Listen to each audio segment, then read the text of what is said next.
Fala, família 1315 Cast, como é que vocês estão? Tudo bem com vocês? Estamos aqui para mais um episódio.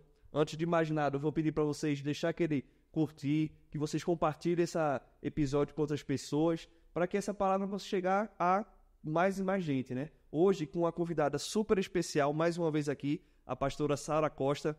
Muito obrigado, pastora, pela sua disponibilidade de estar aqui. Amamos ouvir a senhora e vamos para mais um episódio, né? Eu que agradeço o convite, mais um convite. Para mim é um privilégio estar aqui com vocês, apoiando esse projeto, que eu acho muito bacana. Muito obrigada pelo convite. Amém, obrigado. O primeiro episódio a gente já falou da senhora, da história, né? Como a senhora fez para estar até aqui. Hoje vamos falar um pouquinho, focar mais um pouquinho, né? Na psicologia e a igreja, né? Essa relação, né? Sim. Então vamos começar assim, falando da influência da fé na saúde mental. Queria perguntar para a senhora logo de cara, assim, já para dar um como que a senhora acha que a espiritualidade, a fé, afeta a saúde mental das pessoas? Como é que tem esse impacto? Excelente pergunta. Começamos bem, hein? Realmente é algo que a gente precisa pensar. Nós entendemos que o ser humano ele é composto de corpo, alma e espírito. E para que haja o equilíbrio, para que haja saúde, para que haja uma vida mais com bem-estar e sentido, você tem que ter equilíbrio nessas três áreas. Então, a fé, ela dá a espiritualidade, a fé, ela dá sentido às pessoas. Ela dá significado, ela dá conforto. Então, a fé, ela é extremamente importante e fundamental para que a pessoa tenha saúde mental. Porque sem fé, é muito difícil você até trabalhar com uma pessoa, porque ela não tem um sistema de valores e crenças assim bem arraigados. Você precisa ter um suporte para você trabalhar. Então, a gente trabalha na clínica psicológica com essa espiritualidade, desenvolvendo essa espiritualidade, porque todas as pessoas têm espiritualidade. Então, na verdade, a psicologia, ela tem esse cuidado, né? Porque ela não vai interferir, não vai trabalhar na fé. Ela vai atender as pessoas e vai aceitar e trabalhar dentro daquele sistema de crenças daquela pessoa. Então, se uma pessoa é cristã, eu preciso trabalhar dentro da base dela, que é cristã. Se a pessoa ela é muçulmana, ela segue o islamismo, eu também tenho que conhecer um pouco do islamismo para entender o que ela acredita. Sim. Então, na faculdade, a gente tem um semestre estudando as religiões, para a gente entender e não chocar, porque eu não estou como psicóloga na clínica psicológica, eu não vou catequizar ou converter a pessoa. Eu preciso respeitar a fé dessa pessoa e trabalhar dentro do sistema de crença. Então, a fé, ela é fundamental, porque a gente vê, tem pesquisas, quando a pessoa ela tem desenvolvido a espiritualidade, ela sabe que tem algo transcendente, algo maior do que ela, e ela deposita toda expectativa, toda esperança, todo sentido num ser supremo. Isso é fé. Então, isso ajuda para desenvolver a saúde mental das pessoas. E já aconteceu de você ter um paciente ou conversou com alguém que teve um paciente ateu? Ou é coisa assim comum? Porque a gente vê que existem muitas pessoas que não creem, né? Sim. Não tem uma fé. E aí, nessa situação? Na verdade, eu nunca atendi uma pessoa que seja ateu. Então, por mais que as pessoas... a procura por cuidado emocional que eu recebo é mais... Eu atendi de várias religiões, mas sem religião, não. Nem agnóstico, nem ateu, eu nunca não tive essa oportunidade de atender uma pessoa que não seja. Mas isso não impede, porque, na verdade, a fé, ela é acreditar em alguma coisa. Às vezes a pessoa vai, focar na família, né? Ou então no pensamento positivo. No pensamento positivo, sim. Porque isso, você acreditar repetidas vezes, entender que você pode mudar o seu pensamento, que se você pensar de uma forma positiva, você tem melhora, isso é fé. Sim. Então, dá para trabalhar a fé no que ela acredita. Então, ela acredita o quê? Ela acredita no humanismo, que não existe nada fora desse campo, né? Dessa atmosfera, dessa vida, né? Não existe. Depois que morreu, acabou. Então, eu vou ter que trabalhar, se um dia eu tiver um paciente ateu, é trabalhar nas convicções e nas crenças dele dentro desse mundo que ele acredita que vai terminar aqui. Seria um desafio né, um novo desafio. Bem desafiador. E quando a pessoa tem fé, sabe? Porque a gente vê, assim, a mídia mesmo, pessoas que têm câncer, por exemplo, mas aí ela tem fé naquilo, faz tratamento com psicólogo, né? Tem todo ali um grupo de apoio de médicos, psicólogos e atividade física. E a pessoa tem muita, assim, vontade de vencer aquilo, de, sabe, curar. Você acredita realmente que uma pessoa que tenha fé, que deposite isso em Deus, ela pode trazer, isso ajuda na cura dela, mesmo que seja um câncer, por exemplo? Traz certo benefício do que outra que se entrega? Realmente, eu acredito piamente nisso. Por quê? Eu estou até lendo essa semana um livro chamado Você é um Placebo.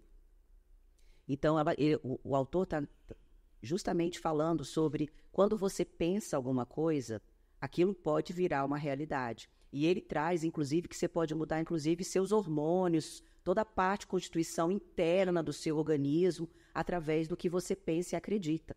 Na verdade, se a gente trouxer para os ensinamentos cristãos, a gente sabe quando Paulo fala que a gente precisa ter a nossa mente renovada, que a gente precisa pensar nas coisas boas, nas coisas que são do alto, nas coisas que são de boa fama, nas coisas que são boas, né, positivas. Então, na verdade, até em Provérbios diz que tudo que você pensa e acredita, você é. Sim. Então, se você acredita que você vai melhorar, se você orar, se você acreditar e você colocar toda a expectativa em Deus, é claro que é a fé que vai mover. Sim. E isso vai fazer com que ela acredite. O que é o placebo, gente? Vamos tentar ver o que é a questão do placebo. É um comprimido de açúcar que a pessoa toma acreditando que aquilo vai fazer ela melhorar. E muitas pessoas melhoram. Sim. Então, na verdade, quando você acredita, quando você tem fé, baseado no que você acredita ali dos valores cristãos, que Deus tem cura, restauração, ele pode te transformar e ele pode te curar, e até pegar aquele versículo, né, sobre as suas pisaduras eu fui sarada. Então, trazer os versículos bíblicos para você profetizar, para você falar e você acreditar, é óbvio que vai ter uma mudança significativa. Porque você acredita. Eu creio num Deus que pode mudar a minha história. Eu creio num Deus que, para ele, nem a morte foi o fim. Então, isso é fé, e o poder da fé faz com que a pessoa seja curada. Fé num Deus vivo, num Deus que salva, num Deus que cura, num Deus que promove bem-estar e que morreu por nós para nos dar a vida plena e abundante. Amém. Eu estava vendo até, quando eu estava pesquisando aqui a pauta e tal, que tem pesquisas, né, que mostram isso, né? Que as pessoas que têm fé, que acreditam, têm justamente um índice maior de recuperação, né? Com certeza. Isso aí vai. E aí eu queria perguntar para a senhora aqui, ó, quais as possibilidades que a senhora enxerga de integrar a prática espiritual com a psicológica? Como que elas podem se integrar, podem conversar? Então, dentro desse escopo, né, quando eu estou na clínica psicológica, eu uso a fé da pessoa, a crença da pessoa, para ajudá-la a ter mais qualidade de vida e para poder ressignificar suas dores, sua história. Quando nós estamos num ambiente cristão, numa igreja, vamos colocar aqui na nossa igreja, porque eu sou psicóloga, mas eu também sou cristã. Né? Então, eu tenho a minha fé, eu tenho as minhas crenças, e eu posso sim utilizar a psicologia, as ferramentas da psicologia, para agregar num atendimento, por exemplo, no aconselhamento pastoral. Isso me ajuda, são ferramentas. Mas dentro de um aconselhamento pastoral, eu não vou só trabalhar as ferramentas psicológicas. Eu vou trabalhar o quê? A esperança, ela entender que em Deus a vida dela pode melhorar, se ela se autorresponsabilizar e seguir os valores que ela diz acreditar. Porque o grande problema é, quando a gente recebe no aconselhamento pastoral, por exemplo, quando eu uso as ferramentas da psicologia, quando eu vou trabalhando com a pessoa e questionando o que ela acredita, de fato, se ela está vivendo aquilo que ela crê, é incrível como a gente percebe que as pessoas, elas dizem que são, mas não vivem o que a própria crença diz que precisa viver, entendeu? Qual é o nosso manual para a gente viver? É a Bíblia. É a Bíblia. São os princípios cristãos, os valores bíblicos. E a pessoa, ela está dizendo que ela é cristã, mas ela está vivendo outros valores. E muitas vezes o adoecimento, o sofrimento vem dessa incoerência. eu sou cristã, mas eu não vivo e nem acredito nesses valores. Então, eu quero viver outros valores, mas há um choque. E isso atrapalha, inclusive, para que a pessoa cresça e tenha uma transformação. Então, na verdade, eu entendo. Dentro da igreja, nós usamos a ferramenta da psicologia, mas nós entendemos e cremos que quem cura é Deus. A cura vem de Deus. E eu posso apresentar no aconselhamento pastoral Deus, de fato, como você vê Deus, como é que você enxerga Deus, porque aí eu vou trabalhar os valores dela. E aí há essa conversa, porque a gente vai entendendo como que ela viu, como é que foi passado para ela, como é que foi que Deus foi apresentado para ela. Porque a gente vai aprendendo ao longo da nossa história com as pessoas que estão conosco, nossos pais, como é que apresenta Deus. Muitas vezes Deus é apresentado para uma pessoa como aquele carrasco, como aquele que está no trono com um chicote na mão esperando você errar para te dar uma chicotada, para te castigar. Então, quando a pessoa tem essa ideia de que Deus é um Deus carrasco, ela fica com medo, ela não vive, de fato, o que o cristianismo ensina. Então, ela nem vive, aí ela vive, por isso que é incoerência. Sim. Ela não consegue viver fora desses valores, porque ela tem o temor e o medo de ser castigada, mas ela também não vive o melhor do cristianismo. O melhor de estar ali, porque os princípios, os valores, eles nos protegem. Sim. E eles são guias para nós. E não é para limitar a nossa vida, não é para falar, punir, não só isso. Porque Deus é apresentado como um Deus de amor e um Deus justo. Então, é entender. Então, o meu papel dentro da igreja, como pastora, eu utilizo as ferramentas da psicologia, mas levando a pessoa para mais perto de Deus.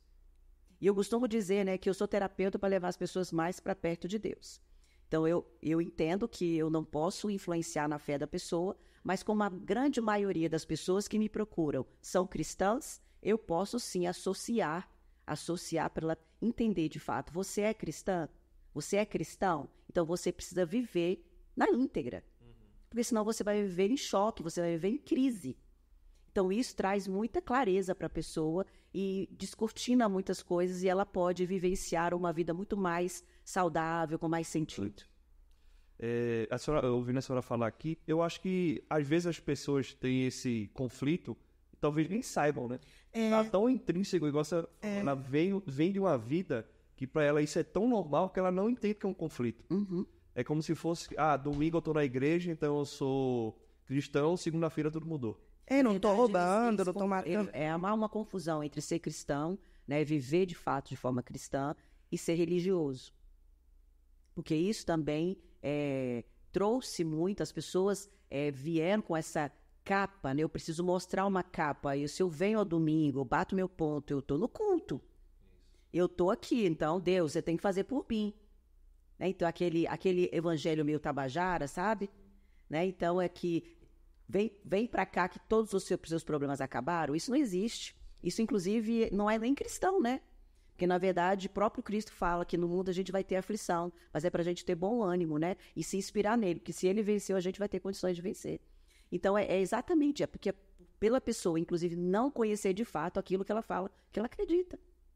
E, Sara, qual seria a porcentagem de pessoas cristãs que te procuram, seja qual for, né, a queixa, que precisa dessa ajuda? Qual a porcentagem de pessoas você acredita que vive essa realidade de se reconhecer cristão, mas não viver aquilo plenamente? Olha, Raquel, eu posso dizer assim, sem medo de errar, mais de 70%. É grande. É grande. E chega naquele ponto, né? Às vezes é falta de conhecimento bíblico mesmo, né? Que a gente escutava tanta coisa, eu escutei também, eu sempre fui cristã. Então eu escutava muita coisa que na minha cabeça não fazia sentido, mas eu obedecia. Por exemplo, aí não é coisa da Bíblia, mas questão, a roupa tem que ser assim, o seu cabelo tem que ser assim.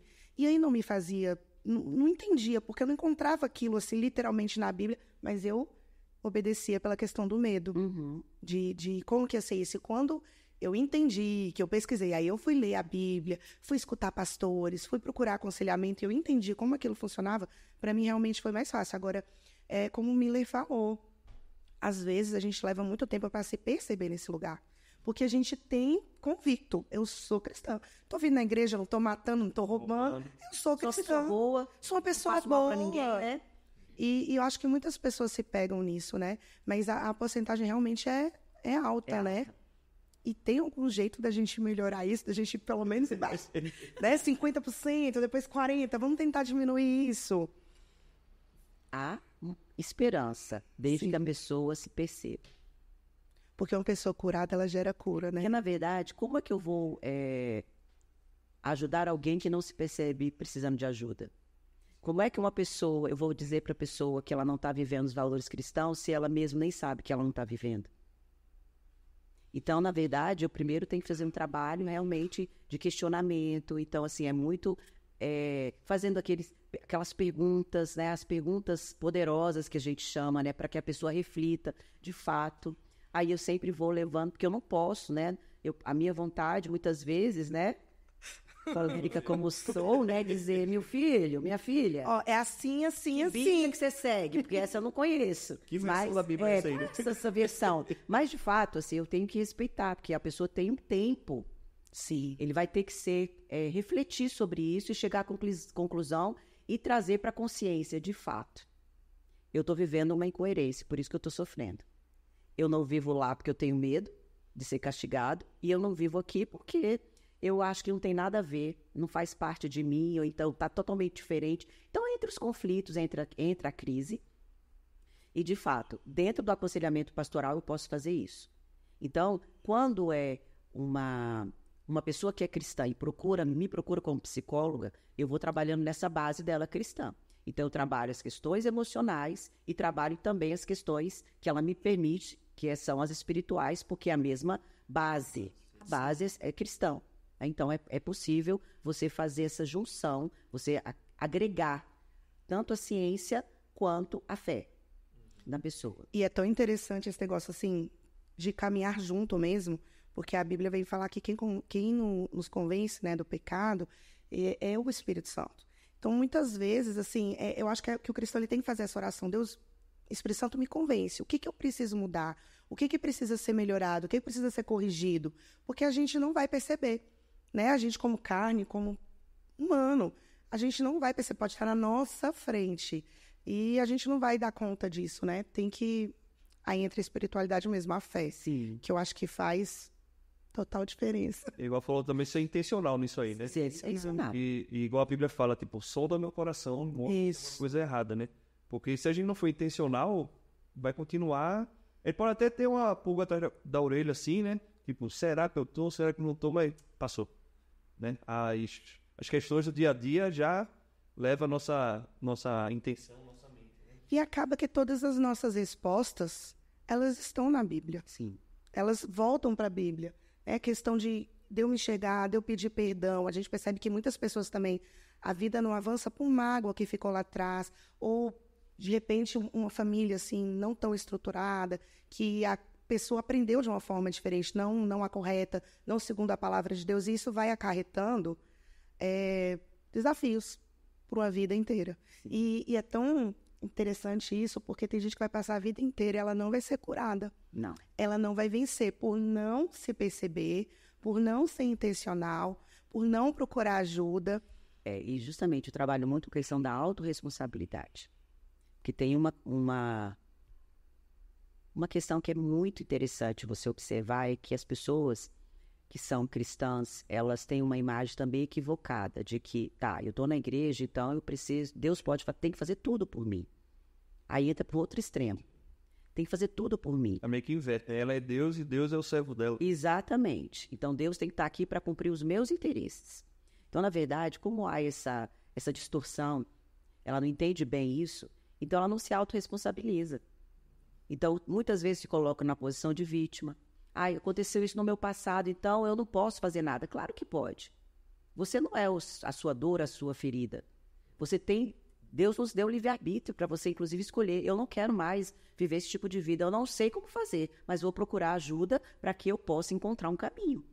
Porque é muito mais fácil você se colocar na posição de vítima e falar, Deus tem que fazer por mim. Ou quando não é Deus que tem que fazer por mim, o meu pai que me fez isso vai ter que dar um jeito na minha vida. Eu sou vítima do sistema, eu sou vítima da minha família. E aí as pessoas não rompem.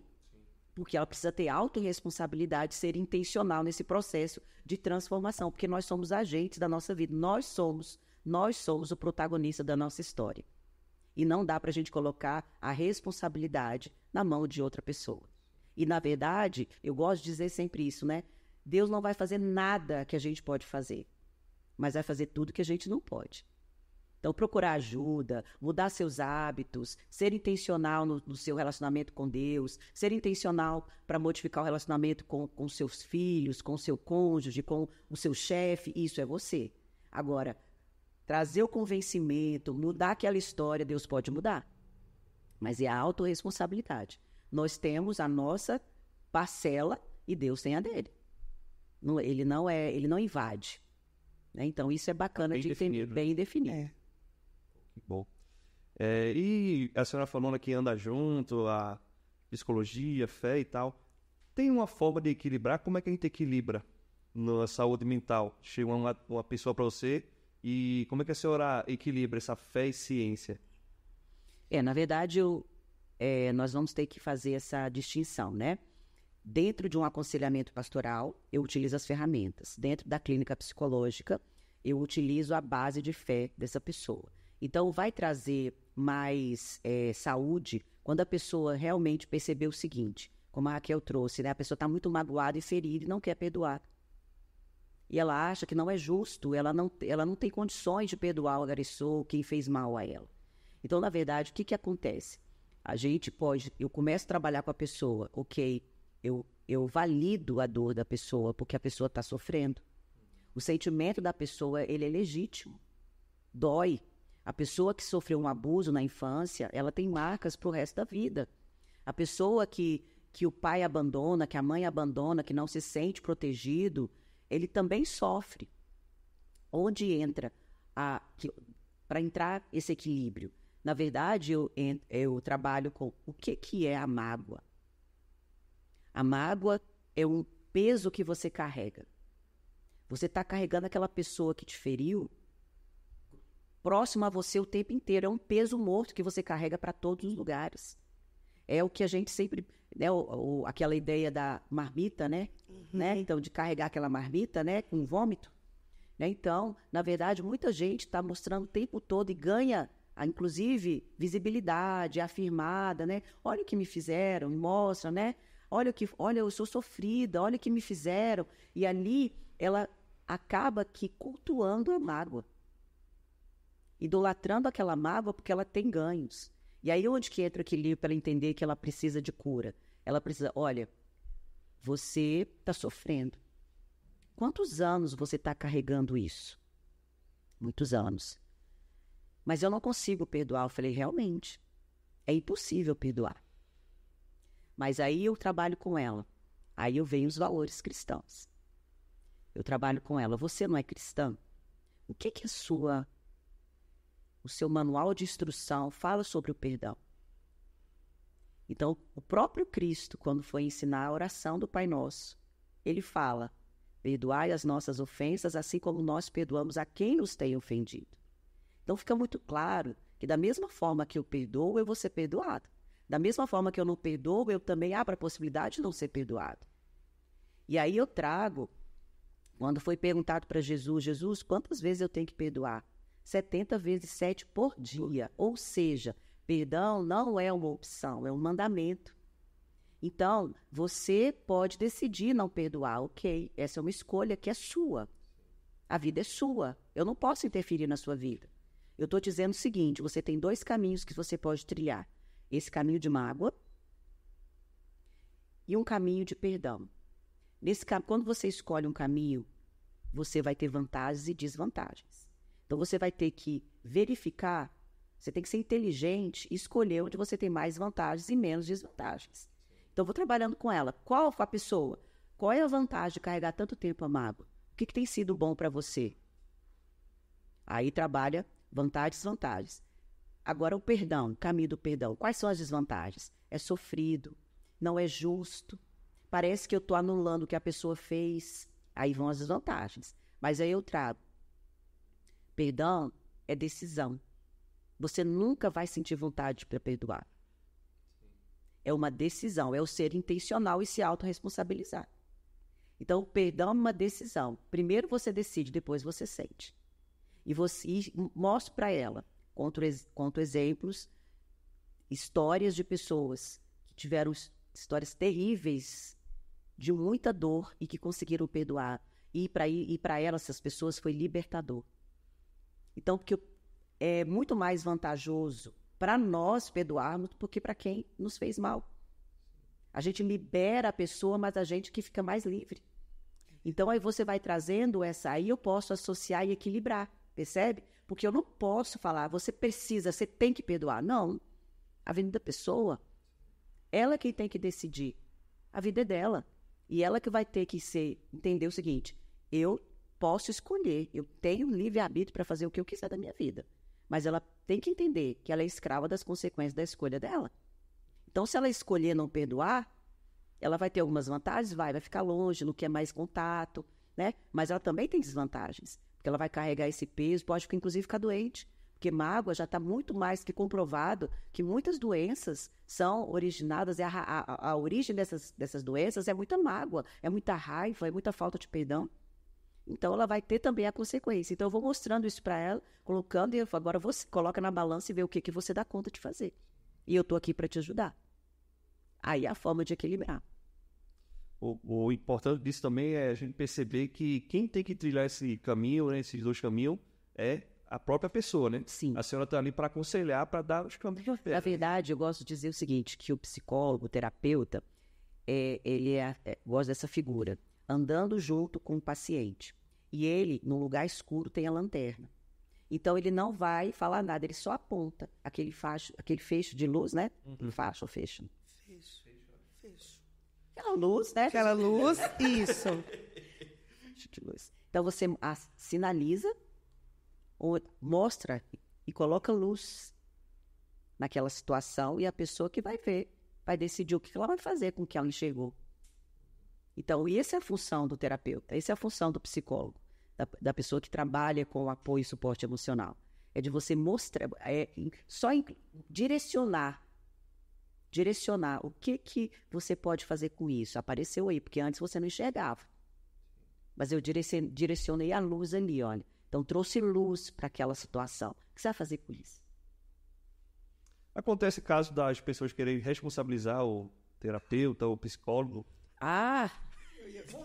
Pensei nisso. Não, eu vou parar a terapia porque não está acontecendo nada. Não estou vendo mudança nenhuma. Falei, ok, a decisão é sua. Aí eu falo, você quer parar? Então tá bom. Aí as pessoas, eu falei, olha, você está caminhando dessa forma há quantos anos? 30, 40, vamos supor, dependendo da idade da pessoa. Eu falo, você acha que as mudanças vão acontecer da noite para o dia? E as mudanças só acontecem se você tomar um outro caminho. Porque se você fizer as mesmas coisas repetidas vezes, você vai ter os mesmos resultados. Esse é o conceito de loucura para Einstein.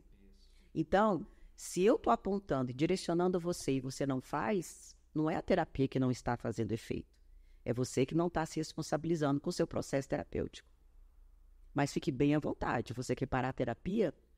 Não, entenda que você está crescendo e você pode fazer isso, você é o único que pode fazer isso, mas respeito essa decisão. E geralmente as pessoas não saem. Quando joga a responsabilidade para ela, né? Exatamente. Já aconteceu algo bem parecido comigo, só que foi com a nutricionista. Ela me passava a dieta, eu não seguia a dieta, aí voltava na consulta, estava acima do peso.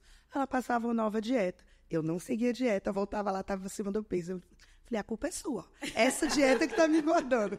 Mas é muito isso mesmo, você tem que se colocar. E tem aquela outra situação, a pessoa ela tem que estar naquele lugar, se sentir realmente o protagonista daquilo, seguir e ver a mudança acontecer. Porque se conselho fosse bom, se todo mundo seguisse conselho, mas não adianta só o conselho, você tem que internalizar aquilo, trabalhar primeiro dentro e começar a aplicar fora. E eu acho que só alguém que já passou por essa situação de sofrer algo muito traumático, liberar perdão e conseguir seguir a vida, todo mundo, qualquer pessoa que você perguntar que já viveu isso, você vai ter, assim, um relato incrível. E como a pessoa amadurece.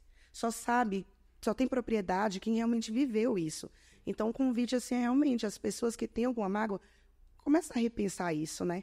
Começa a repensar, começa a trabalhar, procure ajuda, porque eu tenho como exemplo a minha mãe. A minha mãe teve uma infância traumática. E minha mãe escolheu perdoar. Quando ela aceitou Jesus, ela não era cristã, mas quando ela aceitou Jesus, ela perdoou esse agressor. E como minha mãe é uma pessoa assim que amadureceu depois disso e sem perceber, ela ensinou muito a mim, aos meus irmãos, né, sobre o perdão. E eu tenho minha mãe hoje como referência mesmo de que a mágoa, a dor, ela pode ser vencida, superada, curada através do perdão. Você escolher deixar aquilo para trás. Na verdade, Sim. Raquel, a cura está totalmente associada ao perdão. Ao perdoar a quem ofendeu e magoou, ou então até mesmo se perdoar, que é o auto-perdão. Eu tenho recebo muitas pessoas que têm dificuldade de se perdoarem mesmo. Entendem que Deus já o perdoou, mas não conseguem se perdoar. Então, para que haja cura, tem que haver perdão. Sem perdão não há cura.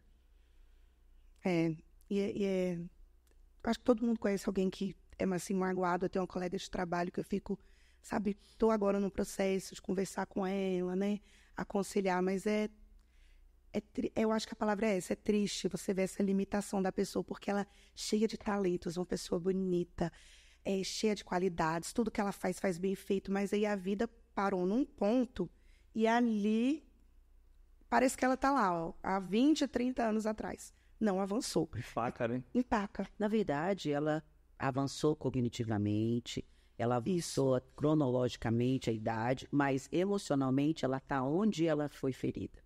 20 anos atrás, assim, Ela e eu tá lá. fico triste por ela. Triste Esse por ela. podcast pra ela. Vou passar, com certeza, porque ela é uma pessoa assim, muito querida e Um beijo pra você, não sei quem é. ela tem me ajudado muito, assim, no trabalho, né? Então, eu tenho tentado ali, todos os dias, eu oro, eu vou pro trabalho, porque o trabalho é um ambiente maravilhoso ali, de você apresentar Jesus, né? Sim. E aí fica, Jesus, que hoje o Senhor me use, que eu possa, assim, ser usada para alguém, que eu possa ter um bom conselho, que eu possa ter um sorriso, que às vezes o sorriso, mas que eu seja hoje usada, que o Senhor me dê oportunidades de mostrar quem você é. E essa colega, eu tô no... Mas eu vou mandar para ela com certeza. Com certeza. Comenta aí, hein, colega. E vocês aí de casa também, o que vocês estão achando desse episódio até aqui? Vocês estão gostando? Eu particularmente tô amando, viu, Sara? Toda vez que eu escuto a senhora, Obrigada. A gente aprende muito. é enriquecedor pra nós, né? Como pessoa aqui, como cristão. Muito obrigado. A gente fica meio que babando, fica assim, ó. Não dá. E se vocês estão assim também, então curte aí, comenta o que vocês estão achando, quais são, se vocês conseguem se perdoar, se já aconteceu isso com vocês, fala pra gente aí, interage com a gente aí, coloca aí, e vamos pro próximo tópico aqui que eu queria falar pra senhora, que é sobre a igreja e a saúde mental. Eu quero saber da senhora, porque, tipo assim, eu sou um cristão novo, sou worship, sou da igreja de parede preta pra cá. Então, como que a igreja, tradicionalmente, lá de antigamente até hoje, assim, trata e tratou essas questões psicológicas, assim? E se teve alguma virada de chave, se teve uma mudança nesse tratamento, nessa abordagem? Excelente pergunta. Também, né? Chat GPT é bom demais. Na verdade, a psicologia, ela é uma ciência muito nova. Ela foi regulamentada aqui no Brasil em 1962. Nossa, bem recente Muito mesmo. recente. Então, nas igrejas, né, antes disso, até mesmo após, não existia esse conhecimento. Então, por falta de conhecimento, né, o povo perece. Sim. Então, houve muito a ideia e teve muito preconceito com as doenças emocionais, porque já foi considerado uma pessoa depressiva, uma pessoa em depressão, que ela não, era falta de fé, porque ela estava em pecado. E olha o peso que uma pessoa que já estava em depressão, vivendo uma situação tão complicada, tão difícil, e ainda carregar o peso que ela está em pecado, que ela não tem fé.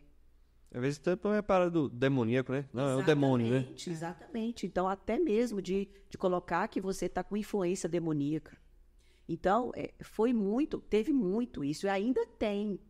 Ainda tem. Isso está sendo desmistificado, porque agora com a globalização, com as informações, né? A gente está tendo muita informação. Só não aprende quem não quer, né? Sim. É verdade. Então, com essa divulgação, até mesmo, porque o número tem aumentado muito de transtornos, né? Porque, na verdade, antes as pessoas tinham, nem sabiam o que tinham. É isso que eu ia dizer, né? Na verdade, o diagnóstico está sendo melhor, né? Exatamente, porque as pessoas estão entendendo qual era o sofrimento, né?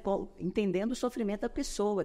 E não é porque a pessoa estava com falta de fé, porque ela estava em pecado, ela estava endemoniada.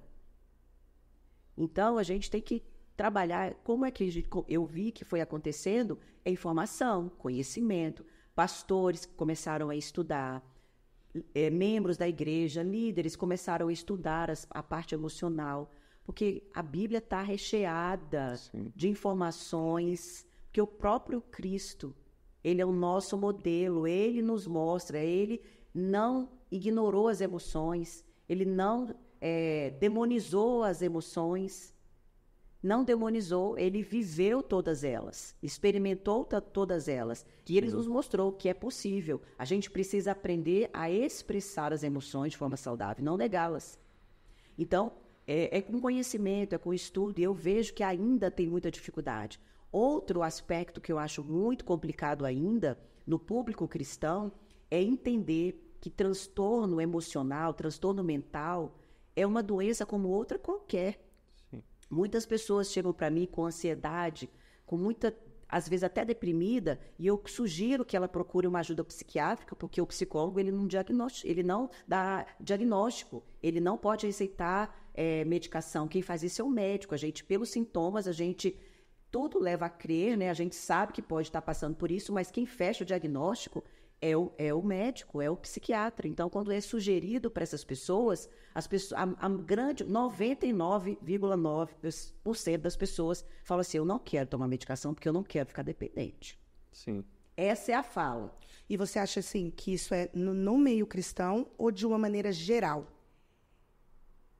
As pessoas têm dificuldade de aceitarem e tomarem medicação para transtornos mentais, quando é ligado às emoções. Isso é geral. Agora, no público cristão, é quase que uma grande maioria, entendeu? É 99,9%, tá? Então, eu sempre digo assim, tá bom, vamos lá. Eu pergunto para as pessoas, eu falo.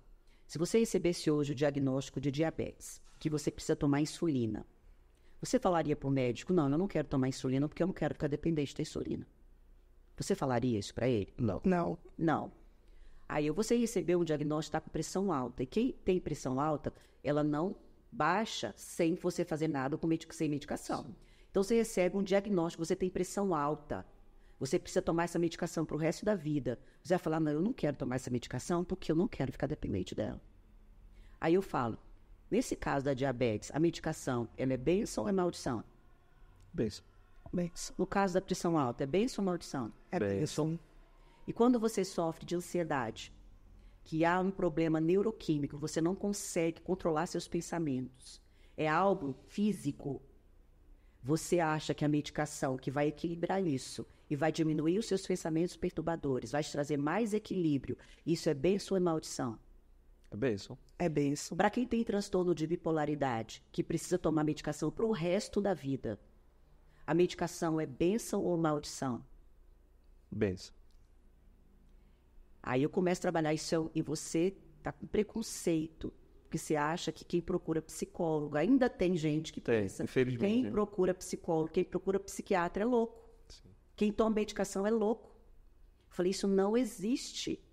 Eu falei: eu não sou a favor de medicação, que as pessoas se automediquem, que as pessoas tomem medicação indiscriminadamente. Eu também não sou a favor das pessoas que estão tomando medicação que parem de tomar medicação na hora que ela acha que está bem. É o que Aí piora, fala: o né? remédio não funcionou. Não, você não fez certo. Você não esperou receber alta e desmamar da medicação. Então, a medicação, em muitos momentos, é bênção. Então, no meio cristão, ainda é um tabu muito grande. Porque se eu tomo medicação, eu estou dizendo, eu estou atestando que eu não confio em Deus. Tem isso também, né? Tem. Nunca parei para pensar nisso aí. Como que eu vou tomar medicação para ansiedade? Estou dizendo: não confio no meu Deus. Você vê como é que é uma Esses conflitos vêm dessa Sim. incoerência? Porque aí eu trago luz. Diabetes pode tomar medicação. Se a pessoa não tomar insulina, ela morre. Ela vai ter que amputar uma perna, vai ficar cega. Sim. Não, e se a pessoa, digamos que a gente conhece alguém que faz essa opção de não tomar insulina e depois ela agrava, a gente deve responsabilizar ela. Por que não tomou, fulano? Ia te fazer bem. Olha, você agora está nessa situação porque não se medicou adequadamente. Aí, o mesmo discurso talvez não funcione, né, para alguém que Exatamente. precisar. Aí eu aproveito o mesmo discurso e falo, se o diabético, mesmo tomando insulina, não cuidar da alimentação, como é que ele vai viver? Tendo crises. Sim.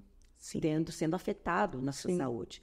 Se a pessoa que tem pressão alta, mesmo com a medicação, não toma os cuidados, diminuir o sal, né, ter todo aquele controle, né, não comer muita gordura, aquela coisa toda, né, também vai ser prejudicado. Da mesma forma, quem só toma medicação e não faz terapia. Entendi. Você tem que entender qual é a raiz da sua ansiedade. Porque a medicação, ela ajuda, porque eu sempre entendo e mostro para as pessoas que há um tripé para que aconteça a cura em qualquer transtorno, ou de ansiedade, ou depressivo.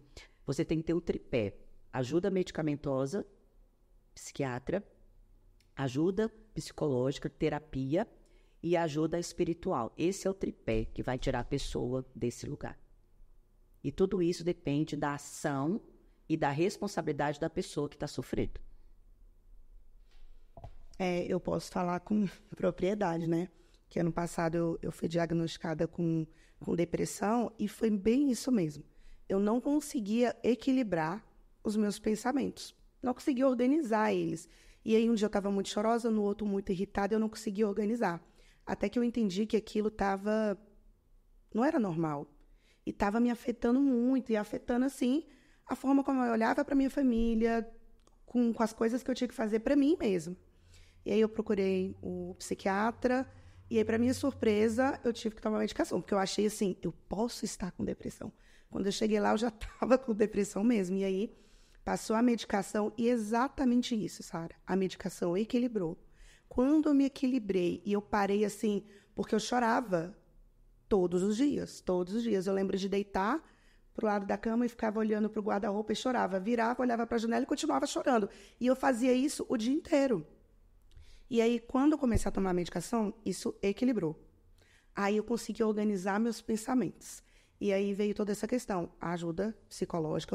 Eu tomo medicação até hoje, faço acompanhamento com uma psicóloga até hoje. E eu lembro também que quando eu peguei aquele diagnóstico, eu falei, eu vou ser curada. E eu vinha para a igreja todos os dias. Todo culto eu vinha. E tinha culto que eu não conseguia orar, mas só chorava. E foi bem na época que teve a palavra, aquela série sobre saúde emocional. Falei, gente, aquilo ali foi provisão do Senhor para minha vida. Todo domingo a palavra era para mim. Eu falei, Espírito Santo fofoqueiro. E eu chorava, toda a palavra era para mim. E a minha oração era assim, eu quero ser curada. E isso, sabe, eu acredito realmente que foi o Espírito Santo, foi Deus na minha vida, que foi me trazendo clareza sobre algumas áreas da minha vida que precisavam ser ajustadas. A cura veio realmente, mas eu fui muito intencional. Eu tenho sido muito intencional em estar bem. A questão da atividade física. Um psiquiatra indicou, faça uma atividade física, não fica parada. Foi outra coisa que eu fiz. Não gosto. Quem é que gosta de academia? Não é possível que alguém goste. Mas eu ia todos os dias, sabe? Eu tinha amigos que iam comigo, me acompanhavam, eu ia. Teve dias, assim, de eu chorar na academia, mas eu não desisti. Eu falei, eu vou vencer isso. Tá chorando, aumenta o peso, então. Tá leve. Tá pensando muito. E aí, hoje eu vejo, assim, que eu ainda estou no processo, mas hoje eu consigo olhar para trás e como eu já percebo algumas Você já coisas. evoluiu, né? Nossa, muito, muito mesmo. Minha indicação, assim, eu posso falar com propriedade, é realmente seguir 100% do tratamento. Porque uma pessoa que vai falar isso, que a psicologia não ajudou ela na depressão, ou que a medicação não ajudou, realmente é a questão do tripé. Alguma ela falhou. Não tem... É uma receita que é certa. É igual a pessoa com diabetes. Toma a medicação, diminui o açúcar, faça uma atividade física. Não tem como dar errado. Vai dar certo. É a fórmula mágica. É. Mas, Milagrosa, né? Milagrosa. Mas fazendo um merchanzinho agora aqui para a IADEB, né? Eu lembrei também dessa série Saúde Emocional, né? Sim. Então, se você aí tá em casa, quer ver alguma palavra sobre saúde emocional, entra no canal aí, @IADEB, né, Cezinha? @IADEB, bota lá, tá separada lá por séries, então procura lá, série Saúde Emocional. Gente, fantástico, fantástico. Foi maravilhoso. Eu indico, super indico. Trazer esse esclarecimento para as pessoas. Como isso já está no inconsciente da pessoa de associar que se ela está passando por isso é falta de fé ou alguma coisa espiritual, ela vai desmistificando, porque a repetição ela gera retenção. Então, quanto mais você fala sobre isso, quanto mais você desmistifica, coloca você ser humano e como ser humano, você tá suscetível a acontecer essas coisas com você. Coisas ruins acontecem com pessoas boas. Sim. Sim. Fatalidades acontecem, acidentes acontecem, e isso não é propósito e nem vontade de Deus que você passe por isso, mas são as coisas da vida. No mundo caído, o mundo que entrou o pecado, nós somos suscetíveis a isso. Né? Então, é só trazer esclarecimento. E a IADEB faz isso com muita propriedade, né? Porque ela é intencional nisso. Sim. Então, a gente fala sobre saúde emocional, a gente mostra a importância que não tem como caminhar dividindo a pessoa, não, só vou tratar o meu emocional, só vou tratar o meu espiritual. Não, tudo só é separado de forma didática, porque nós somos esse conjunto, esse todo. Sim. Né? Sim. Desculpa. Foi mal. Eu lembro que quando teve a série, o meu pensamento era assim de gratidão a Deus. Eu falei, Deus, obrigado, porque eu estou numa igreja onde isso é importante, o assunto de saúde emocional é importante, é divulgado. Porque eu sei que nem todas as igrejas vão dar essa importância, né, vão tratar sobre isso. E eu me senti privilegiada, porque os pastores, toda a igreja, ela pensa nisso, ela se preocupa com isso. E outra coisa que é muito importante, porque às vezes você não se identifica, aquela palavra não é para mim, eu não estou vivendo isso. Só que você ter o conhecimento ajuda a identificar alguém perto de você que pode estar passando por isso. Ajuda demais. Então, assim, e como a gente está aqui para levar o reino de Deus, né? A gente tem que ter conhecimento, saber entender uma pessoa assim, identificar, entender, acolher, orar por ela, fazer boas indicações. Se você já não falar que ela que ela não crê em Deus, que ela está endemoniada, já ajudou muito, né? Já fez o seu papel. É isso mesmo. É isso. E a Raquel acabou de falar algumas dicas assim, mas a senhora também falou que os líderes, né, religiosos, os pastores começaram a colocar luz nesse assunto, né? Como que a gente combate esse estigma, esse preconceito com as doenças da saúde emocional dentro da igreja? É justamente dessa forma que a gente tem feito. Tanto para a igreja como um todo, nos cultos, né? Numa série, falando sobre série. Nós também trabalhamos sempre com os líderes a importância de você ter inteligência emocional para você lidar com as pessoas, porque quando você lida com as emoções, não é só nos transtornos, ansiedade, depressão, não. Você tem que entender que você é uma pessoa que tem emoções, mas você não precisa ser dominada por elas. Você é quem domina. Sim. Então, você precisa ter inteligência emocional. Então, a gente capacita os líderes falando sobre isso, no momento de imersão, que a gente tem os líderes de ministério, os líderes de grupos de vida. Então, a gente trabalha muito sobre isso, como lidar com pessoas difíceis, porque isso envolve muito as suas emoções. Que aí eu lembro até uma vez, eu perguntei, quem aqui se acha difícil? Quem lida com pessoas difíceis? Muita gente levantou a mão. E aí teve pessoas assim, se eu tenho dificuldade com algumas pessoas, muita gente não levantou a mão. Eu falei, olha, possivelmente você é essa pessoa difícil. Porque as pessoas às vezes não se percebem. Então, lidar com emoções, com pessoas difíceis, como ter inteligência emocional e a Bíblia, como lidar com as suas emoções. Então, tudo isso é através de informação, de reflexões e trazendo à luz da palavra que esses assuntos não estão, esse assunto é do mundo, esse assunto é da igreja. Não. Esse assunto é de ser humano, que precisa ganhar luz sobre isso. Entender, como uma pessoa que tem emoções, eu preciso aprender a expressar de forma saudável, preciso aprender a me controlar, entender o que me faz reagir de forma tão brusca ou então ficar paralisado. Então, você precisa ter autoconhecimento, saber como você funciona. Então, a gente trabalha autoconhecimento, trabalha entendendo que isso, Deus nos ensina isso. Você só é capaz de amar outra pessoa como você se ama. Você só é capaz de se amar se você se conhece. Você só é capaz de se transformar se você entende que você está errado, que aquilo não funciona para você. que aquilo está fora do que você acredita, do que você diz acreditar. Então, tudo isso é com informação. Nos aconselhamentos também, pastoral, você também pode ir trabalhando isso com as pessoas. Qualquer conversa, qualquer lugar, né? Então, a gente teve aí a Conferência de Mulheres, que também falou muito com as mulheres, né? Que é possível, sim, ter uma vida mais plena, uma vida mais saudável, uma vida mais cheia de significado, quando você coloca a sua vida em equilíbrio, quando você acerta as coisas, né? Então, tudo isso você está trabalhando, desmistificando isso. E também mudar valores não é algo simples. Para você mudar um valor, demora no mínimo 5 anos. Então, a gente vai tendo que mudar devagarinho. É aquele trabalho de formiguinha. Tem que entender esse processo, né? Exatamente. Mudar valores. Mudar é muito difícil. É difícil mudar você mesma. Você mesmo. Ainda mais mudar um pensamento coletivo. Um pensamento que está arraigado há tantos anos. Tem que ser com paciência, tem que ser com tolerância, tem que entender, cada um tem o seu tempo. Então, é devagar. E a gente já avançou muito. Nossa, eu ia falar isso agora. Eu sou igreja, né? Então, eu posso falar, eu avancei nisso. Hoje eu sou uma igreja saudável. E eu acredito que, como eu sou uma igreja saudável, todos, assim, que aqui estão na IADEB têm a oportunidade de também se tornarem assim. E muitos já avançaram também. O que eu percebo é que a IADEB está se tornando esse ambiente saudável. E aproveitando essa ideia que você trouxe, onde a gente também consegue isso? Nos grupos de vida. Eu ia falar agora também. É lugar de cura, né? A gente costuma dizer Na verdade, o grupo de vida é uma comunidade terapêutica. Sim. Não, essa semana o meu foi assim, sabe? A gente falando ali sobre descanso e como, assim, teve gente que foi em lágrimas, assim, gente que abriu o coração. Eu falei, gente, eu sou grata a Deus pelo meu GV. E com eles também. Eu acredito que Deus é tão perfeito, né? Deus, a igreja, o meu GV, todos me apoiaram, assim, eu fui crescendo nesse processo.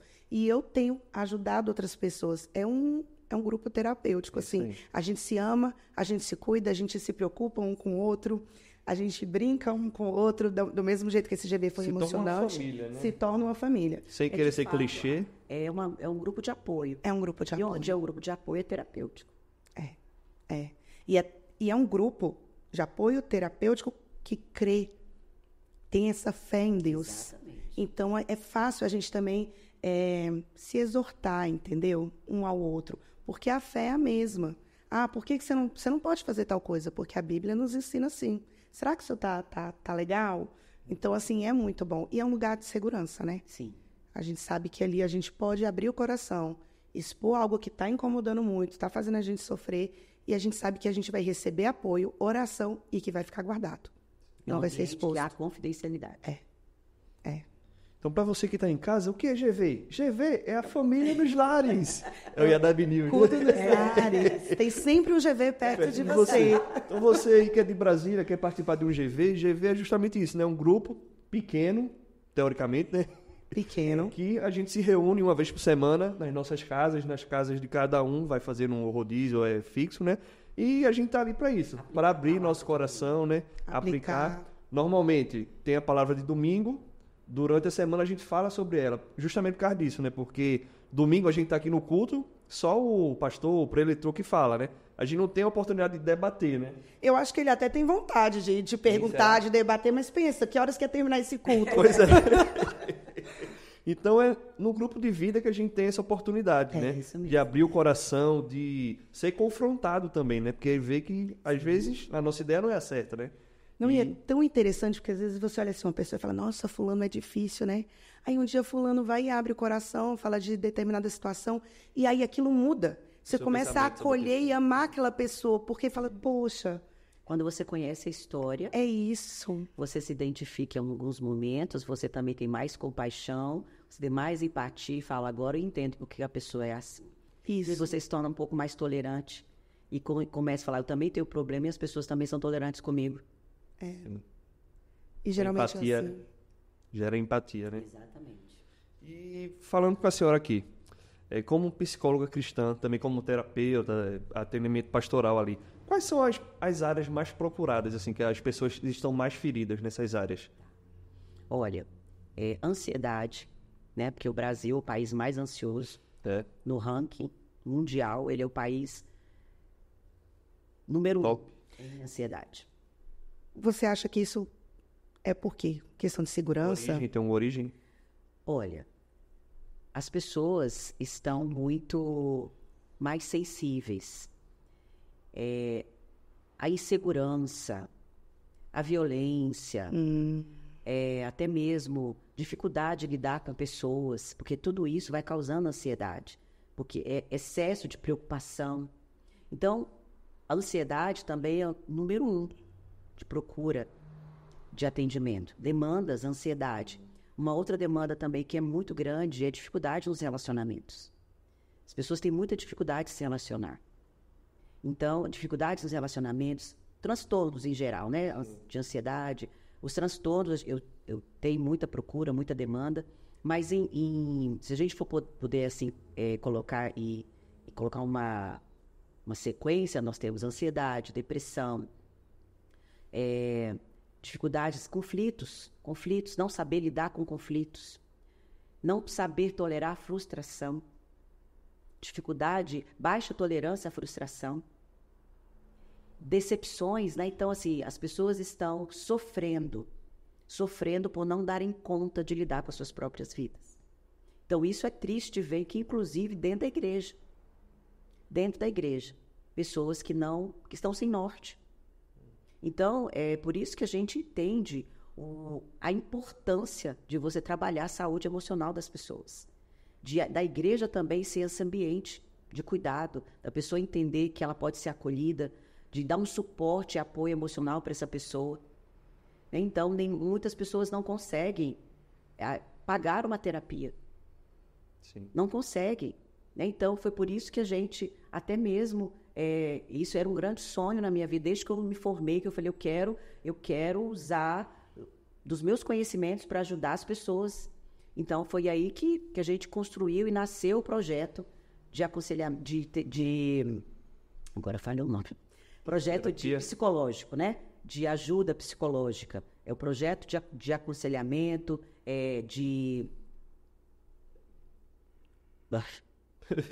Gente, deu branco, terapêutico? Não, Apoio terapêutico? O processo é um projeto de atendimento psicológico social. Esse é o nome. Ok. Né? Então, a gente quer que todas as pessoas que tenham dificuldades nas suas emoções, que precisam de suporte, que a igreja seja esse suporte. Amém. E com um valor bem acessível, que as pessoas possam investir nisso. Que o dinheiro não seja o problema. Que não faça com que ela impeça dela procurar essa ajuda. Né? Então, esse é o nosso objetivo como igreja. Nós somos reino, somos o reino de Deus aqui na Terra. Sim. Então, nós queremos expandir o reino também na saúde emocional dessas pessoas. Sim. Então, as pessoas que precisam de suporte, elas vão poder contar aqui com a IADEP. Em princípio, nós estamos abrindo para as pessoas da igreja, para os membros. Porque a gente ainda tem pouco espaço, mas a nossa ideia e a nossa meta, o nosso objetivo é que a gente possa ampliar, inclusive, isso para a comunidade. Nós temos também o sonho de abrir um ambiente específico para trabalhar com adolescentes também. Porque a gente sabe que tanto a criança quanto a adolescente, né, quando ela se livra daqueles problemas emocionais, quando ela consegue dar um novo significado para aquilo, a vida dela deslancha. Então, eu quero, nos moldes do adolescente, né, que tem uma ajuda multidisciplinar ali, de vários profissionais, né? Então, a gente quer trazer isso também para cá. Desde que eu fiz estágio lá no Adolescentro, no momento de formação, e eu fiquei apaixonada pelo aquele trabalho, eu falei, a igreja pode ser isso. Ter psicólogo, psiquiatra, assistente social, terapia ocupacional, grupos que eles possam estar ali se envolvendo, né? Até mesmo capacitando profissionalmente. Então, assim, a gente quer, esse é o nosso grande sonho, e a gente crê que também está no coração de Deus e que vai sair. Vai. Então, a gente já deu início agora com o projeto de atendimento psicológico social. Saiu agora sem problema. Ai, que legal. E eu achei tão interessante, fiquei feliz, que abriram as inscrições, né? As vagas, e rapidinho fechou. Eu falei, uau! Sim. É uma igreja que está se percebendo, os membros se percebem, porque seria triste se fosse o contrário, ninguém procurou, ninguém se interessou, ou seja, ninguém está precisando de ajuda, é todo mundo perfeito, e a gente sabe que a realidade não é essa. Então, as pessoas se identificaram, E procuraram, né? Foi rapidinho. Muito rápido, as vagas encerraram. Mas a gente tem a ideia, né, que a gente vai oferecer minimamente 12 atendimentos. E aí depois vamos fazer uma nova avaliação para ver se a pessoa já conseguiu progredir, se já conseguiu romper, faz uma nova avaliação, se precisar dar continuidade, continua. Se não precisar dar continuidade, vamos abrir para novas pessoas. Então, assim, 6 meses são 12 atendimentos, né? Em abril, nós vamos abrir uma nova turma, né? Novas inscrições, né? Então, enquanto mais a gente tiver profissionais trabalhando conosco, mais a gente vai poder atender pessoas, né? Então, a gente deu início, nós demos o start na semana passada. Turma piloto. E, Sara, digamos que a gente tem aqui alguém que é da IADEB, é membro, e é psicóloga ou em uma outra área. Pode procurar, se oferecer também para ajudar? Pode. Na verdade, o que a gente sempre diz, né? Que as pessoas precisam usar os seus dons a serviço do outro, né? Então, se eu fazer o trabalho voluntário, fazer o trabalho de que você tenha também esse significado e você se realize ajudando o outro. Então, a pessoa pode sim procurar. A gente tem também a ideia de como numa igreja, a gente vai trabalhar dentro dos valores e princípios cristãos. Sim. Então, sendo membro da igreja, sendo cristão, a gente recebe, vamos fazer, tendo espaço, a gente vai abrir, né? Inclusive para terapeutas, né? Porque pessoas que cuidam de pessoas. Então, a gente sabe também que tem os psicanalistas, né? Tem os terapeutas familiares. Então, a gente vai abrir, ampliar também para psicólogos e terapeutas. Muito bom. Aí sim, hein? E aí a senhora falou que são 12 atendimentos, então são dois por mês? São 2 atendimentos. 15. Porque aí a gente abre mais possibilidade de mais pessoas serem atendidas. Então, são 2 atendimentos por mês. Então, 12 atendimentos inicialmente, primeiro momento, para reavaliação. Então, todos os casos serão supervisionados por mim. Então, todos os profissionais que estiverem conosco, eu vou fazer a supervisão para a gente caminhar junto, para ter uma mesma linguagem, para poder ajudar pessoas, né? Então, os casos serão supervisionados, porque as pessoas precisam de supervisão, né? Então, eu também sou supervisionada, eu tenho minha terapia, então, assim, a gente sabe que isso é importante. Então, quem cuida precisa ser cuidado, né? E ter essa orientação. Então, eu vou fazer a supervisão de todos os casos. Então, a gente está querendo e torcendo e crendo que isso vai crescer bastante, né? Para abençoar mais pessoas. Vai sim, que já possa está crescendo. Impactar também a nossa comunidade. Porque a gente precisa ser relevante na nossa comunidade. Sim. Se um dia a IADEB nunca mais existir aqui no Núcleo Bandeirante, que as pessoas falam, meu Deus, o que aconteceu? Aquela igreja fazia diferença na nossa vida. Então, a gente quer ser relevante aonde a gente está. Então, Precisamos, né? Na suporte e apoio emocional. Amém. Fazendo umas perguntas agora, assim, entre aspas, aleatórias para a senhora. Porque eu estava até percebendo, né? Vamos fazer assim, como que eu posso perceber que é a hora de procurar uma terapia, um psicólogo? Um aconselhamento pastoral. Tipo assim, acender uma luz amarela, já para não ir para vermelha, né? Para tipo, tá tudo desabando, eu vou. Os primeiros sintomas, assim. Bom, os primeiros sintomas é você se perceber assim, o que eu faço da minha vida? O que eu faço agora com a minha vida? Estou em dúvida, estou perdido. Estou sofrendo. Minha vida não está como era antes. Tem alguma coisa que não está legal. Ou eu estou intolerante demais. Aquilo que para mim passava tranquilamente, hoje eu fico muito irritado, muito irritada. Isso me traz sofrimento e dor. Eu não estou conseguindo lidar bem com as pessoas que estão ao meu redor. Isso já é um sinal bem amarelo. Quase alerta, laranja. Quase laranja e vermelho, entendeu? Então, tá algum nível que você entendeu assim, sair da minha normalidade, sair daquilo que eu estava dando conta, que para mim estava tranquilo. Então, por exemplo, meu casamento estava super tranquilo. Mas agora eu estou discutindo o tempo inteiro. Estou intolerante, estou mal-humorada, estou mal-humorado. Eu estou querendo me livrar. Estou achando que meu marido é um peso, estou achando que minha esposa é um peso, entendeu? Uhum. Eu não estou dando conta disso, eu quero abandonar, eu quero jogar tudo para o alto. Alerta. E digamos que a pessoa não se perceba isso. Porque tem umas que é assim, né? Sim. Ela não se percebe nessa situação. E ela vai achar que a culpa é do marido, é do chefe, é do colega de trabalho, é do filho que está irritando ela.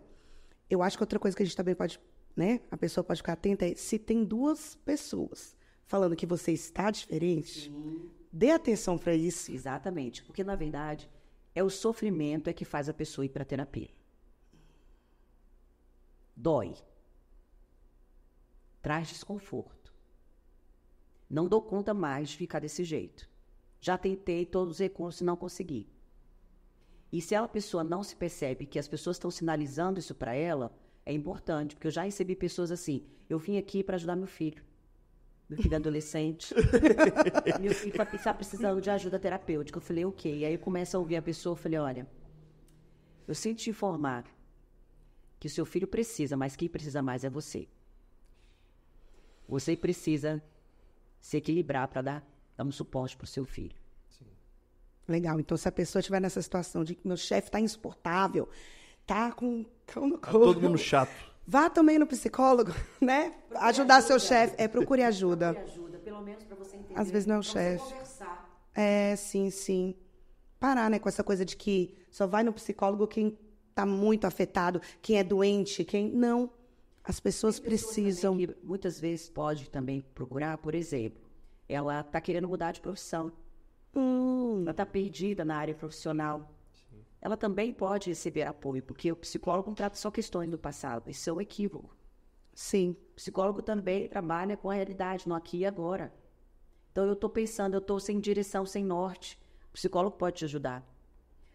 Um terapeuta pode te ajudar. Estou com dificuldade em lidar com os meus filhos, o terapeuta pode ajudar. Estou com dificuldade em lidar com as minhas emoções. Não tenho trauma, tá tudo bem, né? Então, assim, que eu saiba, não tem nada que está me prejudicando, mas eu estou insuportável, nem eu estou dando conta de mim. Sim. Procure ajuda. Então, na dúvida... Procure ajuda. Faz mal não, né? Faz não. A psicóloga que me atende, ela também é especialista, né? Na questão de ajudar no emagrecimento. Ela faz acompanhamento de pessoas que vão fazer bariátrica, Sim. ou que já fizeram, ou tem alguma questão assim com a alimentação. Ela tem uma especialidade para isso. Eu achei tão interessante. Sim. E realmente ela diz que Ouvi é bem... falar. Tem. Pessoas que ou têm dificuldade para comer, porque ela falou que tem uma paciente que não consegue comer, ou de tudo. Eu falei, gente, que interessante. Eu não sabia nem que isso existia. Pois é. É uma ciência nova, né? Sim, na verdade, a psicologia ela é muito ampla. Muito ampla. Dentro da psicologia, você tem a psicologia hospitalar, a clínica, a organizacional, a comunitária, a social. Então, tem vários ramos. E dentro da psicologia clínica, tem diversas abordagens. Então, é muito ampla, uma ciência muito ampla, né? Então, eu sou psicóloga clínica, mas já fiz várias especializações, porque eu gosto de saber como é que funcionam as outras abordagens. Então, eu quero saber isso, eu quero ser mais instrumentalizada para ajudar as pessoas. Então, na verdade, tem psicólogos para te ajudar na carreira, psicólogos para te ajudar a traçar objetivos, né? Então, isso aí, onde muita gente foi pegando isso da psicologia, né? Porque aí tem os coaches, o que os coaches faziam antes era só os psicólogos, né? Então, na verdade, isso amplia muito e amplia, inclusive, para que mais pessoas possam ser bênção na vida de outras, né? Sim, abençoar, né? Isso, exatamente. Tirou uma dúvida com a senhora aqui. É que eu ouvi falar uma vez, um amigo meu falou. Esse meu amigo voltou, né? É que todo mundo tem que passar pelo psicólogo uma vez na vida. Na verdade, é verdade isso? Não é verdade. Não é verdade. Você passar por passar, porque alguém falou que é importante passar, não faz efeito nenhum. Na verdade, é importante quando você tem o desejo de falar o quê? Eu estou na dúvida. Será que eu preciso? Eu estou em dúvida. Se você está em dúvida, então procure. Tem uma conversa, e às vezes uma conversa fala, não, querido, você não precisa de terapia. Você não vai na cara. Não, você precisa ajustar outras coisas, entende? Então, assim, não é que todo mundo precisa de terapia. Ter um olhar para você parar e analisar o que está acontecendo dentro de você, como é que estão os seus pensamentos, como é que você lida com a sua vida, isso é muito bom. Porque na terapia, no processo terapêutico, primeira coisa, você se conhece. E eu só consigo lidar com aquilo que eu conheço. Então, muitas pessoas não sabem lidar e a vida vai passando, deixa a vida me levar, porque nem sabem o que estão fazendo. Não sabem quais são os padrões, o que ela está repetindo, que nem é dela que está repetindo um comportamento do pai, da mãe, do avô, sabe? Então, assim, é importante você se conhecer. E para você se conhecer, você precisa passar por um processo, porque não é... Tem muitas leituras que ajudam demais, porque a leitura ajuda. Você tem dúvidas sobre algo, tem uma infinidade de títulos de livros excelentes que pode te ajudar. A leitura, para mim, me ajuda muito. A leitura, para mim, é terapêutica. Para mim, eu pego... Aquele livro ali, eu estava lendo o livro Nada Pode Me Ferir, do David Goggins. Nada Pode Me Ferir. Está no 5 milhões de livros, né, que ele vendeu, tá em primeiro lugar, se não me engano, no New York Times. Todo mundo falando desse livro, eu falei, eu quero ler. Li em 2 dias.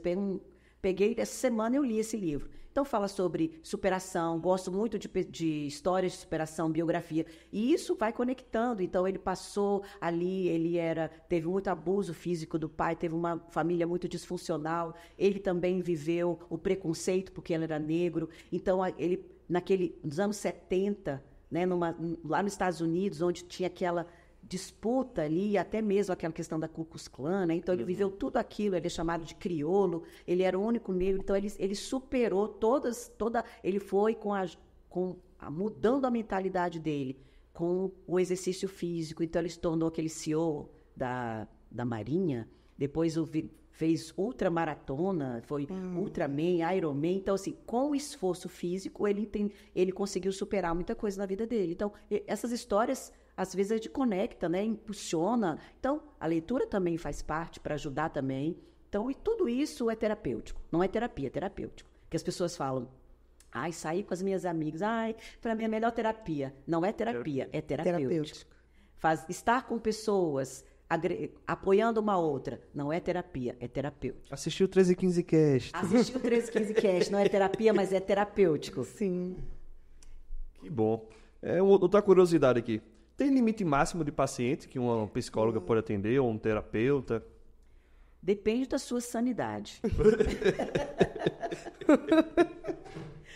Porque você tem que saber qual é o seu limite. E isso é muito particular, é muito singular, é muito único de cada pessoa. Então, geralmente, no início da carreira, você está empolgado, você quer atender 30, 40 pessoas. Mas, ao longo do tempo, você vai vendo que isso desgasta muito. Imagino. Desgasta demais. Então, você tem que saber qual é. Por isso que entra a parte do autoconhecimento, que é fundamental também para os psicólogos, para também quem presta ajuda para o outro. Porque a gente tem que saber quais são os nossos limites. Então, na verdade, é importante, porque eu também me considerava uma pessoa assim, não, eu sei diferenciar. Nada me abala. Eu sei, dou conta, e eu vi que meu corpo, eu achava que eu dava conta, mas meu corpo não. Então, eu desenvolvi uma fibromialgia. Então, na verdade, não é que porque eu atendi muito desenvolveu, só apareceu o que estava lá dentro. Sim. Algumas coisas que eu também acentuou e, na verdade, potencializou. Porque eu tenho que saber que eu tenho minhas limitações. Eu não vou conseguir carregar todo mundo. Eu não vou conseguir carregar o mundo nas costas. Ninguém dá conta. Eu tenho que conhecer, eu tenho que colocar na minha rotina o descanso. Eu tenho que encontrar algo que encha o meu tanque emocional. Então, eu tenho que saber me equilibrar. Então, hoje, eu tenho o limite máximo. Não tenho como, porque eu não tenho só atendimento psicológico. Eu tenho outras atribuições, outras funções. Então, eu tenho que diferenciar e aí você tem que se conhecer para você aprender a dizer não. Porque se você olha só para a questão financeira, quanto mais paciente, melhor. Sim. Mas nem tudo, quando você pode até estar com a conta bancária cheia, mas se você estiver doente, você não pode desfrutar. Então, você tem que saber equilibrar. Cada um vai saber aonde o calo aperta. Então, você tem que se conhecer. Então, não tem um limite especial. Cada pessoa pode atender tantos. Não. Eu sei qual é o meu limite. Entendi. Bem particular, né? Bem particular. Eu sei qual é o meu limite. Lembrando, mesmo que eu esteja dentro do meu limite, eu preciso me cuidar, eu preciso descansar, eu preciso fazer coisas prazerosas, eu preciso fazer aquilo que eu ensino para as outras pessoas. Amém. Isso aí. Estamos chegando aqui já no final. Tô escutando aí. Então, se vocês quiserem que ela volte aqui até para pagar o almoço aqui pra gente, Sim, coloca por nos favor. comentários aí. Se você chegou até aqui, curte aí pra nós. Manda essa palavra pra outra pessoa que tem que assistir, igual a colega da Raquel, que já tá Sim, assistindo aqui, que eu sim. sei. E agora, já pro final aqui, pastor Zoro. Tem alguma indicação de livro, de artigo, alguma coisa que a senhora quer passar aí? Uns 2? Dá. O que a senhora Dá. vem na mente aí? 2, 3? Eu gosto Pra eu anotar aqui. da Igreja Emocionalmente Saudável. Gosto muito desse livro. Ele traz muito a perspectiva assim, do testemunho de um pastor que viu que ele realmente gostava muito de ministrar, era muito ativo, né? Muita iniciativa, e ele viu que ele tinha muitos problemas emocionais. E aí ele identificou isso quando a esposa falou, estou indo embora. Eita. E ali começou todo o processo, ele entendeu. E aí foi fazer todo o histórico, fazer o genograma da família, para entender como era a história dele, o que isso tinha repercutido na vida dele, como é que ele reagia, né, com a família. Então, esse livro é muito legal para quem é cristão entender suas próprias emoções. Tem a Igreja Emocionalmente Saudável, tem o Líder Emocionalmente Saudável, que é do Peter Escaseiro. Então, são leituras bem legais. Eu gosto também do livro da Sheila Walsh, que diz Tudo Bem Não Estar Bem. Também é uma autora cristã, que ela também traz essa ideia que a gente, como cristã, a gente também, às vezes, vai passar por dificuldades, por desafios, e a gente precisa entender que tudo bem não estar bem algum dia, né? Então, como você sair disso? Eu gosto também, livros que não são cristãos, eu gosto muito dos livros da Brené Brown, A Coragem de Ser Imperfeito, gosto muito desse livro. Então, são literaturas que são bem agradáveis e que trazem, sim, uma perspectiva de mudança, uma perspectiva de reflexão. E tudo isso ajuda no seu processo de transformação, de cura, de você se tornar a sua melhor versão, né? Que isso virou moda. Tornar a sua melhor versão, né? Então, você pode ser melhor. E a gente, como cristão, a gente pode ser melhor. Né? E também, inclusive, nas nossas emoções. Tem muitos, eu posso depois fazer uma listinha, mas que está agora na minha mente. Esse também, o Nada Pode Me Ferir, também é bem legal. Eu gosto de histórias, gosto das histórias das pessoas, né? Sim. Então, essas biografias me estimulam muito. E eu não posso deixar de indicar a Bailarina de Auschwitz, que é Você nunca ouviu, não. ela é uma senhorinha de 90 anos, que ela passou pelo campo de concentração, inclusive conheceu Viktor Frankl, que cunhou a logoterapia na psicologia do sentido. Então, livros, e também A Busca de Sentido, de Viktor Frankl, também são excelentes. Então, Bailarina de Auschwitz, leitura obrigatória, excelente, excelente. Choro, ver assim, a superação, a pessoa que passou pelo campo de concentração, ela dançou para o Mengele, que é aquele nazista, né? Então, ela conta a história, ela é húngara. Então, a história é linda, história de perdão, de superação. Bailarina de Auschwitz, Em Busca de Sentido, Viktor Frankl. Igreja Espiritualmente Saudável, Líder Espiritualmente Saudável, Coragem de Ser Imperfeito. Todos esses livros, muitos desses livros ajudam muito. A leitura é muito valiosa. Eu sou uma leitora voraz, adoro ler, então eu também inspiro e quero também que as pessoas também possam ler. Todo livro que eu leio, eu falo, lê esse livro que é legal, lê esse livro que é legal, porque ajuda. Muito bom. A Black Friday tá chegando aí, hein? Já bota na lista lá nos carrinhos, deixa lá. Amazon, só de... Então é isso, minha pastora. Eu queria agradecer a participação da senhora. Sim. Você aí de casa, queria convidá-lo, né, para fazer essa autoavaliação. E como a senhora falou aqui, na dúvida, busca, procura aí. Fica de olho nas redes sociais aí da IADEB, né? Isso. Felizmente ou felizmente já acabaram as vagas, mas abril vai ter mais. Fica de olho e vamos seguindo aí. Muito obrigado pela presença, pela paciência de estar aqui com a gente. Eu agradeço. Com certeza vão ter terceiro, quarto, quinto convite. Estou à disposição.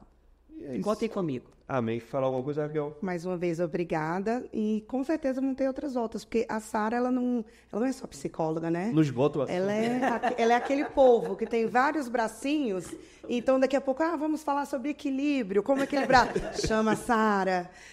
Mas é isso, a gente admira muito você. Você realmente tem ensinado pra gente, pra toda a igreja. Eu acredito que tem sido realmente instrumento de Deus, né? E que Deus continue te dando sabedoria, graça, para alcançar tantas outras vidas. E agora orar por esse projeto, para que ele cresça alcance mais pessoas e que a gente possa realmente assim viver uma igreja saudável, onde a gente vai fazer a diferença na nossa comunidade, em Brasília, que é um sonho, né? Ser relevante aqui. Muito obrigada, Sara. A senhora quer passar alguma consideração final aí? Como é que acha a senhora nas redes sociais? Se quiser passar. A minha rede social tem pastora, é PRA, PRA. Sara 05, nem sei mais minha rede. Deixa eu ver aqui que eu tenho 3. Eita. Ó, Pode colocar também. vamos colocar aí descrição na do descrição. Porque sabe o que é isso que eu não lembrei? Isso, a menopausa faz isso com a gente. Então a memória não... Fica legal. Ó, né, pastora Sara Costa Psi, e tem a Crescer Oficial. Sim. Tá? Tem essas 2 redes sociais. Então é isso, pessoal. Se você ficou até aqui, de novo, ó, curte, compartilha, ativa o sininho. É muito bom, né, falar isso. Mas esperamos vocês no próximo. Fica aí, um beijo. Fique com Deus. Tchau, tchau. Tchau, tchau.